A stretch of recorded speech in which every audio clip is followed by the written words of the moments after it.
Thank you very much for the introduction, Jan. I'm thrilled to be here today and to be invited to speak about something I feel very passionate about, which are the rights of children with disability to an inclusive education. First, I'd like to acknowledge the traditional owners of the land on which we meet today, the Ngunnawal people, and to pay my respects to their elders, past and present. I would also like to acknowledge that I am a non-disabled person who's speaking to the context of disability, and to recognise the disabled community for their guidance, knowledge and generosity in sharing perspectives that have been critical to me as a parent and as an advocate for my son's rights, including his right to education. So when Jan invited me to speak, she suggested that I approach the topic of looking at the parental choice narrative through our family story of striving for an inclusive education, and more broadly for an inclusive path for our son Julius. And I have to admit, I struggled with the brief because my approach to the topic is usually from a general advocacy and a systemic advocacy perspective, so I rarely sort of talk about our family. But when I got to reflecting on this and why I feel so strongly that as a movement for inclusive education, it's really crucial that we engage with the challenge of the flawed narrative of parental choice, it also gave me an opportunity to reflect on my personal experience and how that has shaped this understanding. So in my view, one of the biggest barriers to achieving whole of system change, to ensuring that we have a single, unified and accessible education system is the continued and indeed the growing demand for segregated education for students with disability. So in Australia we run parallel special segregated education system which operates as a ball and chain on the development of a genuinely inclusive general education system.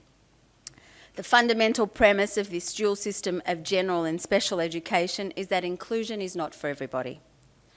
To the extent that the special segregated system is maintained and resourced as an alternative system, it will inevitably continue to stunt and delay the organic growth of vibrant and genuinely inclusive education across our general system. And its existence as an alternative system also obscures the current limitations of the mainstream system, alleviates the pressure on governments to address those limitations, and denies the transfer of valuable resources to the general system.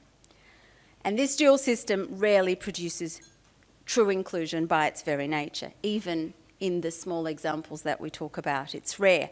At most, it tends to offer integration by allowing in some students on a qualified basis, that is, as long as they can fit in, whilst those who cannot are pushed out into the segregated system. The need for governments to dismantle the special segregated system and channel resources into inclusive education is specifically addressed in General Comment number 4, which is a guidance document issued by the United Nations Committee on the Rights of Persons with Disabilities about the meaning and scope of inclusive education as set out in Article 24 of the Convention on the Rights of Persons with Disabilities. And in particular, it expressly calls for the transfer of resources from the segregated system to the general education system. So this is actually what the committee asks countries like Australia and the 176 signatories of the Convention to do. Governments like Australia continue to resist calls for our education system, to reform our education system and to create a single, universally accessible and inclusive system. And they point to strong parental demand for segregated education for students with disability as justifying, without more, the need to maintain and invest in segregated education. In Australia, special education settings have not only remained the norm for many students with disability, and around 50% of students with intellectual disability are in some form of segregated setting, whether it's a unit or dual enrolment, or and segregation has actually been booming in the last 12 years according to government data. showing a disproportionate increase in growth in special schools and education support units versus the general growth in demand for education places. The parental choice justification has become, in large part, the last bastion of the defenders of the segregated special parallel system and operates to shield segregation from scrutiny, including insulating the policy setting of government and the decision-making of parents. And I hear this regularly from politicians, and it's one of the reasons why I think, I've come to the view that we need to start talking about this and we need to start looking at these narratives. Even those who are sympathetic to the cause, they'll say, well, I hear you, but I know that tomorrow there's going to be another group of parents and they're going to be demanding a special school for their area and they're going to be demanding more ed support units. So, your view versus them, it's just a balancing of these competing sort of interests. I think as parents, we're often reluctant to discuss parental choice for fear of offending our friends and polarising the community of parents of children with disability and indeed the wider community. But by not talking about it, I think we're ignoring the huge elephant in the inclusion room. And that's actually a pun that was very intended because there is no such thing. But anyway. So when we say that parents are choosing segregated education, what do we mean?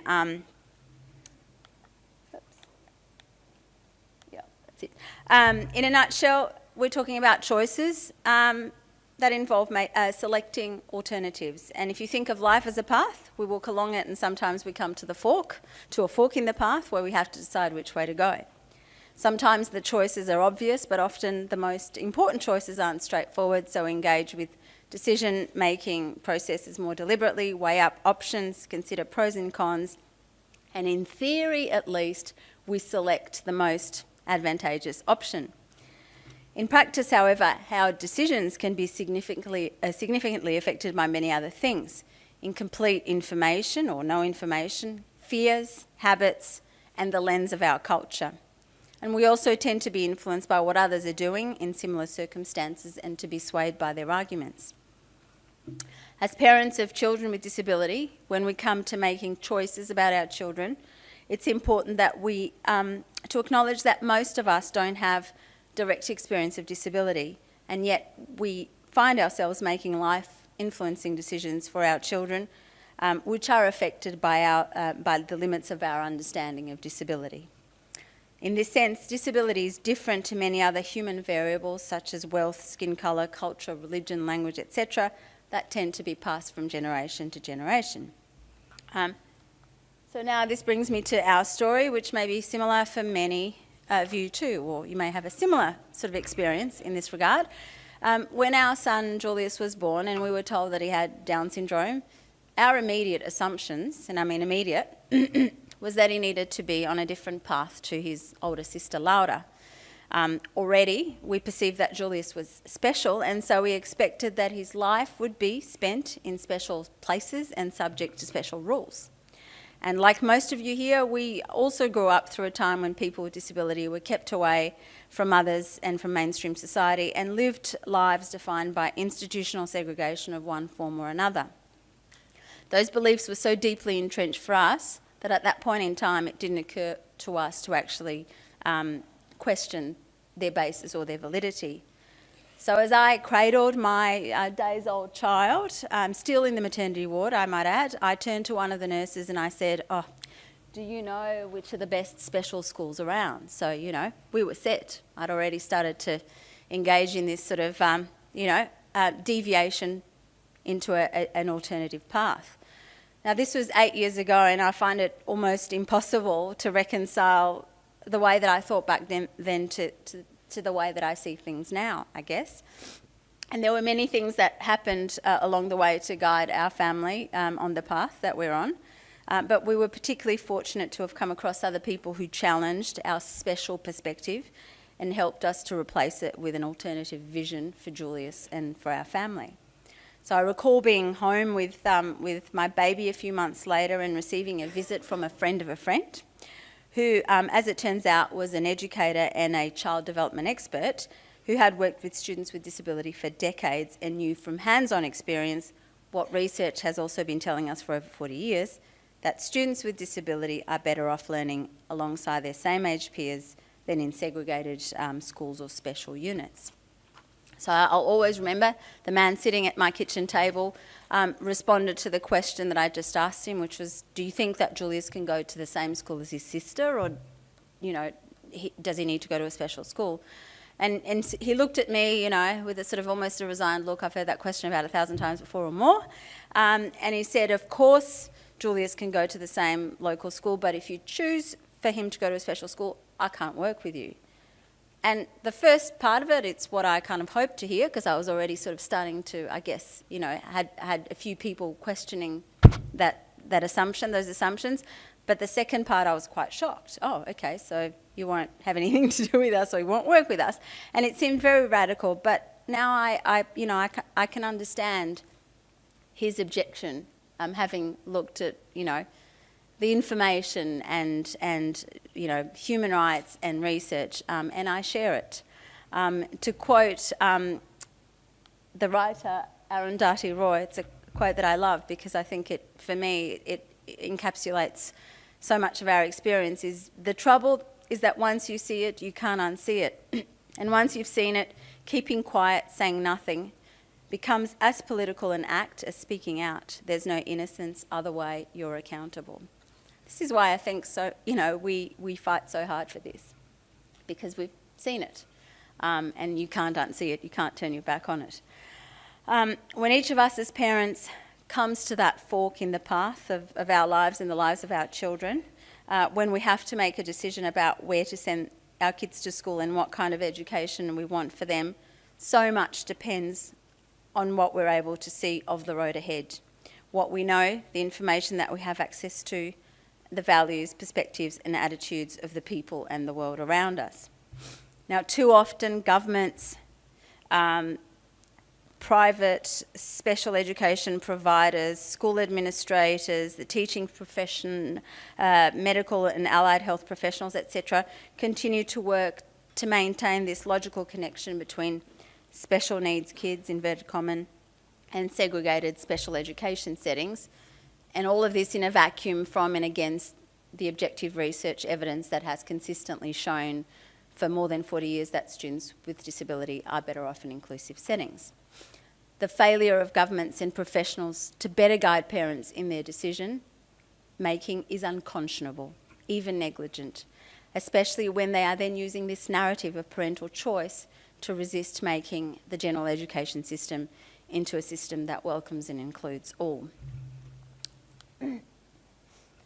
So the failure to provide a properly resourced, accessible and inclusive education system, as opposed to one that offers qualified integration for those who can fit in, and ensure that families are given evidence-based information as opposed to being left at the mercy of biased gatekeeping advice, is not a basis for informed or free parental choice upon which any government should be able to sleep peacefully. The issue of parental choice was raised and discussed at the Day of General Discussion, which was held in Geneva in April 2015, and which was part of the process for developing General Comment Number 4 on the right to inclusive education, which then came out in October 2016. Notably, the following words are included in General Comment Number 4. Inclusive education is to be understood as, amongst other things, a fundamental human right of all learners, not some, all. Notably, education is the right of the individual learner, and parental responsibilities in regard to the education of a child are subordinate to the rights of the child. So what does this mean?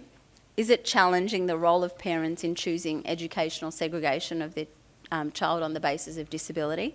The question is yes and no. In our society, we recognise that it's parents who should determine, in the first instance, what's in their child's best interest. When it comes to educational decisions about their child, most parents recognise these types of decisions as critical to their child's best interests and want to exercise choice to give their child the best chance of success in life. When a child has a disability, the decisions that parents make are in some ways even more significant for long-term outcomes. But for the reasons we have already explored, the decision of learning environment for a child with disability is often presented to parents as one simply of individual parental preference. Parents have a choice between equally good options to make in light of the individual circumstance of the child. By providing a range of educational environment options, governments take the view that the parent will be able to make the choice that is the best fit for their child. Like shoes, one size doesn't fit all, so goes the mantra of the parental choice view. The choice is presented as a natural compromise or trade-off between a sliding scale of specialist support for the child. The more segregated the environment, the more specialist support available, so smaller classes, higher specialist staff ratios, etc., but then with a corresponding reduction in social and academic contact with same-age non-disabled student peers. The message, consistent with societal expectations founded in a long history of excluding, institutionalising and segregating people with disability, is that children who require more significant supports need more specialist attention in more specialised environments. And that is more important and more beneficial than the social and academic learning that occurs with same-age peers in a regular school environment. The thing is, the evidence just doesn't support this view. An article I read recently sought to justify parental choice as to educational segregation as being akin to the natural variety in working environments. Big corporate office in the CBD building, a warehouse in a suburb or a home office. They were all places from which people do good work and the colour of the money earned is the same. By analogy, students in segregated learning environments still do good learning like everyone else and get something out of it. Another analogy that is frequently made is that choosing segregated specialist schools or classrooms is just like choosing private school over public school or Catholic school over non-denominational school.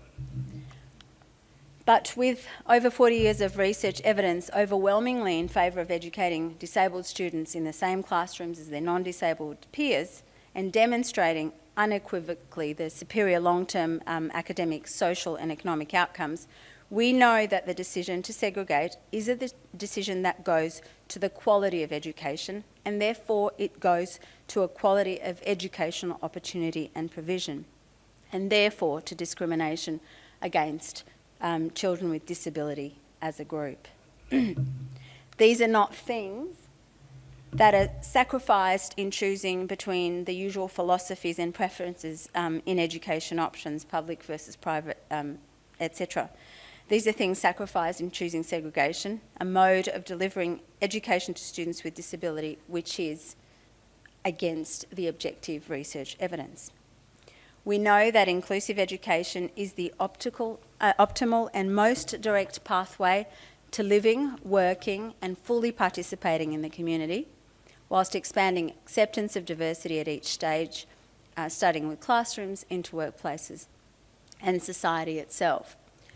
The special path lined by a well-meaning culture of low expectations and outcomes is too often a sugar-coated path to social and economic marginalisation and exclusion, and serves to further entrench outdated societal attitudes to disability. So in that sense, while general comment number 4 does not challenge the idea that parents should be the ones responsible for making decisions about the education of their children with disability, it calls for a framework for parental decision-making that includes recognition that the child's right to inclusive education is a fundamental human right of the child, and that parental decision-making should be exercised in light of that right. The idea that parental rights to choose have some limitations is actually not radical at all.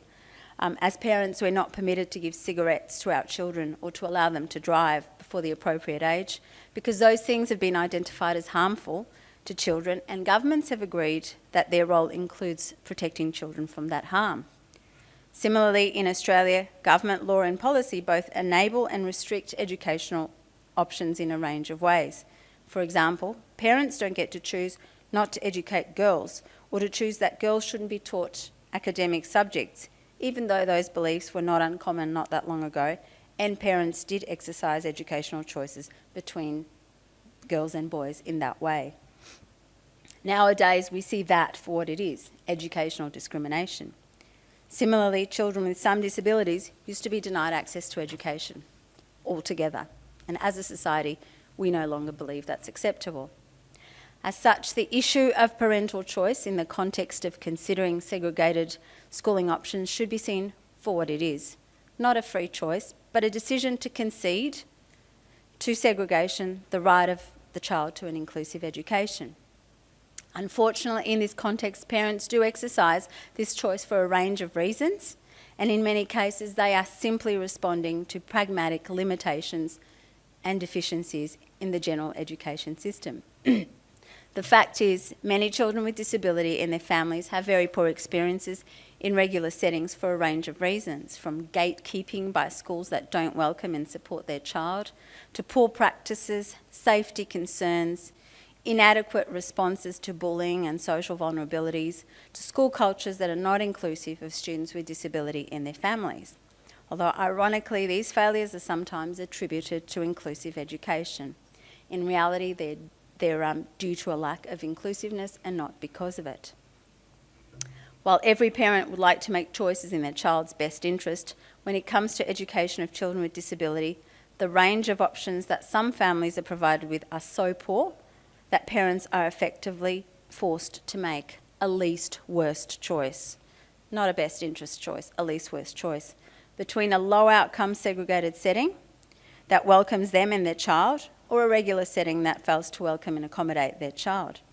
In most cases, parents accept segregation of their child because the regular education system would not, or was not expected to provide the appropriate supports and adjustments, which under Article 24 it is obliged to do so. So when we talk about parental choice, I don't see parental choice in this context as a free choice between equal options made on a fully informed basis. And I don't see the one size doesn't fit all analogy as a legitimate analogy in this context. I see parental choice as Hobson's choice for many parents. It's an exercise in parental concession. Parents conceding the right of their child to an inclusive education, to an education system unwilling or unable to transform itself into a system that is accessible to all children and which accommodates their diverse functional needs. Indeed, a system that should assume and accommodate the diverse needs of all children, whether or not they have a disability.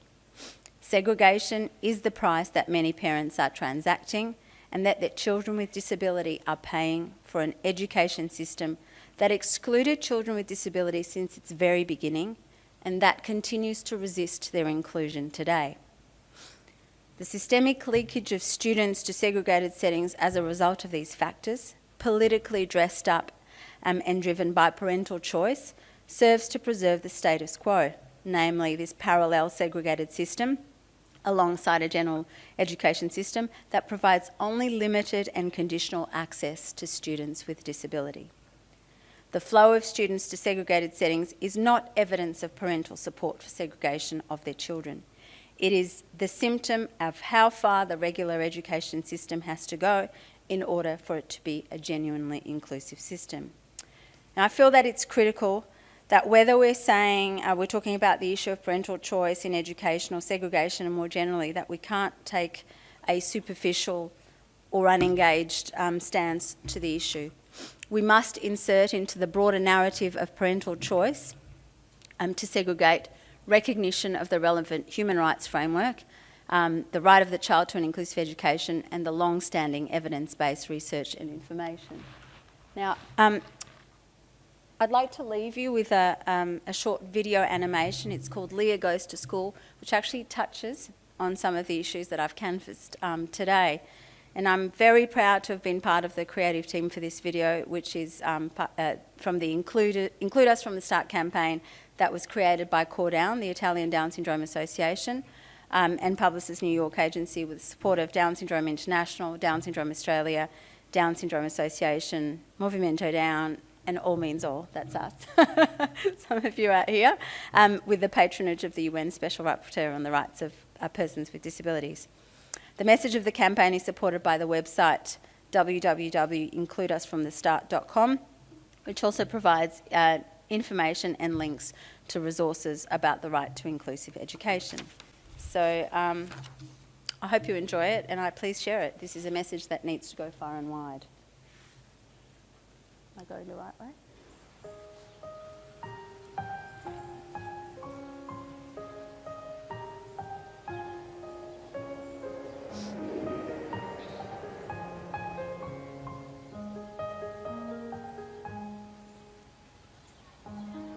Once there was a girl named Leah.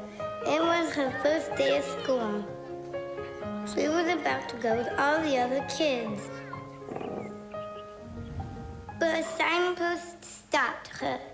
You're going the wrong way. Here, follow me. She led into a special class. Why do I have to learn here? Leah asked. Because you are special, and this is where your special path starts. Come. See, when you grow up, you have your spiritual friends. You have your spiritual job, and you live in your spiritual house, safe and protected from the world. But I'm not special. I'm Leah, the girl said. I don't want a spiritual house. I want a house like everybody else. And she started walking back. I don't want a spiritual job. I want a job like everybody else. I don't want just spiritual friends. I want to be friends with everybody. They finally got back to the start, and I don't want to learn in a spiritual class. I want to learn with everybody. Well, I guess you should go that way then, said the signpost. But remember, it might not be easy, you know. Leah looked at him. Who said that easy is better? She smiled and ran through the school with all the other kids.